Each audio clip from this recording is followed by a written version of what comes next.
పిల్లలకి జన్మనివ్వటమే కాదు, వాళ్ళు సమాజంలో ఎలా మసులుతున్నారు, ఎలా ఆ సమాజంతో ఇంటిగ్రేట్ అవుతున్నారు, ఇదంతా కూడా చిన్నప్పటి నుంచే నేర్పించాలి.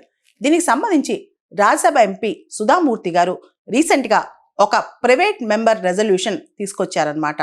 ఆ రెజల్యూషన్లో మామూలుగా మనకి 6 సంవత్సరాల నుంచి బేసిక్ ఎడ్యుకేషన్ అనేది స్టార్ట్ అవుద్ది.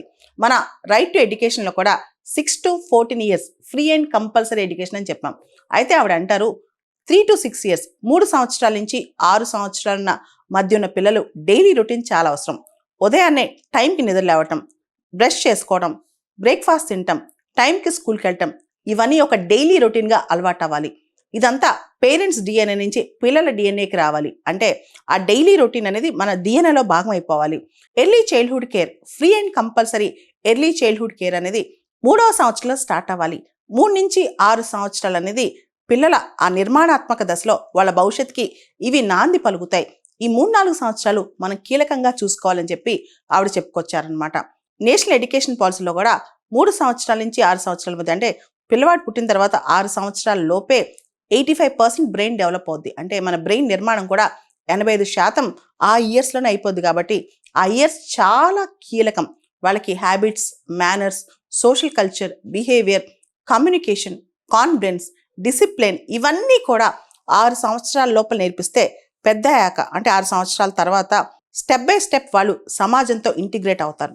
చిన్నప్పుడే ఒక క్వాలిటేటివ్ లెర్నింగ్ కావచ్చు, కమ్యూనికేషన్ స్కిల్స్ కావచ్చు, చైల్డ్హుడ్ కేర్ కావచ్చు, ఇవన్నీ డెవలప్ అవుతే వాళ్ళు అద్భుతమైన పౌరులుగా తయారవుతారు. సమాజానికి, కుటుంబానికి వాళ్ళు పనికొస్తారని చెప్పి ఆవిడ చెప్పుకొచ్చారనమాట. దీనికి సంబంధించి మన రాజ్యాంగంలో కొత్త ఆర్టికల్ 21B చేర్చాలని చెప్పి కూడా ఆవిడ సజెస్ట్ చేశారు. చిల్డ్రన్కి డైలీ రొటీన్స్ అలవాటు చేయాలి. సోషల్ సెట్టింగ్, మనకున్న సమాజాన్ని, మన స్ట్రక్చర్స్ని వాళ్ళకి అలవాటు చేయాలి. ఫార్మల్ స్కూలింగ్ ఏదైతే ఫస్ట్ క్లాస్ నుంచి స్టార్ట్ అవుద్దో అంతకు ముందే పిల్లలకి స్కూలింగ్ అనేది నేర్పించాలి. స్కూలింగే కాదు, తోటి వాళ్ళతో ఎలా మెసులుకోవాలి, సమాజంతో ఎలా ఉండాలి, ఇవన్నీ కూడా చిన్నప్పుడే వాళ్ళు నేర్చుకుంటారు. కాబట్టి అంగన్వాడీ సెంటర్స్ని స్ట్రెంథన్ చేయాలి. ఓన్లీ రిచ్ పీపులే, డబ్బులున్న వాళ్ళే పిల్లల్ని ప్రీ స్కూల్స్కి పంపించగలుగుతున్నారు. ఏవైతే ప్రైవేట్ ప్రీ స్కూల్స్ ఉన్నాయో వాటికి పంపించగలుగుతున్నారు. భారతదేశంలో దాదాపు ప్రైవేట్ ప్రీ స్కూల్ మార్కెట్, అంటే 3 సంవత్సరాలు 2 సంవత్సరాల నుంచి ఈవెన్ కొన్నిసార్లు సంవత్సరం పిల్లలను కూడా ప్రీ స్కూల్ వేసేస్తున్నారు అనమాట. అంటే భాష నేర్పించడం కోసం, మేనర్స్ నేర్పించడం కోసం, ఫుడ్ హ్యాబిట్స్ నేర్పించడం కోసం ఈ ప్రైవేట్ ప్రీ స్కూల్ మార్కెట్ అనేది భారతదేశంలో 25,000 crore మార్కెట్. దాని ఫీజెస్ 30,000 నుంచి 2 లక్షల వరకు ఉన్నాయి సంవత్సరానికి. ఇటువంటి స్కూల్స్ వాళ్ళ పిల్లల్ని వేయలేరు కాబట్టి వాళ్ళందరూ అంగన్వాడీ స్కూల్స్కి వెళ్తారు. కాబట్టి ఈ అంగన్వాడీస్ని స్ట్రెంథన్ చేయాలి. దానివల్ల పిల్లలకి ఎమోషనల్ బ్యాలెన్స్ కావచ్చు, క్యూరియాసిటీ కావచ్చు, సోషల్ బిహేవియర్ కావచ్చు, ఇవన్నీ అలవాటు అవుతాయి.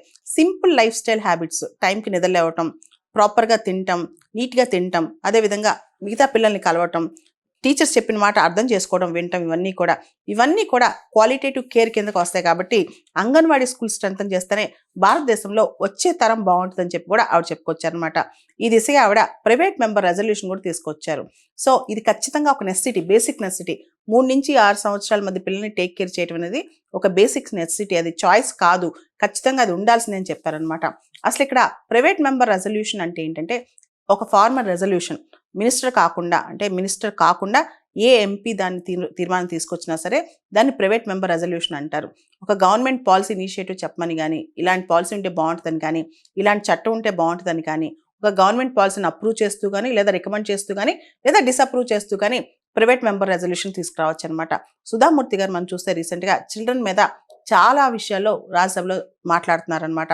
లాస్ట్ వీక్ కూడా సుధామూర్తి గారు చిన్నపిల్లల్ని ఎక్కువగా సోషల్ మీడియా ఎక్స్పోజ్ చేయడం వల్ల, సోషల్ మీడియా ఇన్ఫ్లుయెన్సెస్గా మార్చడం వల్ల వాళ్ళ మానసికంగా వాళ్ళ ప్రభావం ఎలా ఉంటుంది, వాళ్ళపైన ఎలాంటి ప్రభావం పడుతుందని కూడా, ముఖ్యంగా చాలా చిన్న పిల్లల్ని పేరెంట్స్ సోషల్ మీడియా ప్రమోషన్ కోసం ఇన్ఫ్లుయెన్సెస్గా వాడుకోవడం తప్పని చెప్పి ఒక లెజిస్లేషన్ రావాలని చెప్పి కూడా ఆవిడ గవర్నమెంట్ కోరారనమాట. దాంతోపాటు ఇప్పుడు 3 నుంచి 6 సంవత్సరాల మధ్య పిల్లలకు కూడా అంగన్వాడీ సెంటర్స్, ఈవెన్ పేదవాళ్ళకు కూడా qualitative early childhood care and early childhood education అనేది ప్రజలందరికీ సమానంగా అందుబాటులో ఉండాలని, ఉచితంగా అది అందివ్వాలని చెప్పి అందరూ ప్రైవేట్ ప్రీ స్కూల్స్కి పంపించలేరు. కాబట్టి చిన్నపిల్లల్ని సపరేట్గా అంగన్వాడీ స్కూల్స్లో బాగా అద్భుతంగా వాళ్ళకి ఫెసిలిటీస్ కల్పించాలని చెప్పి కూడా ఆవిడ ప్రైవేట్ మెంబర్ రెజల్యూషన్ తీసుకొచ్చారు.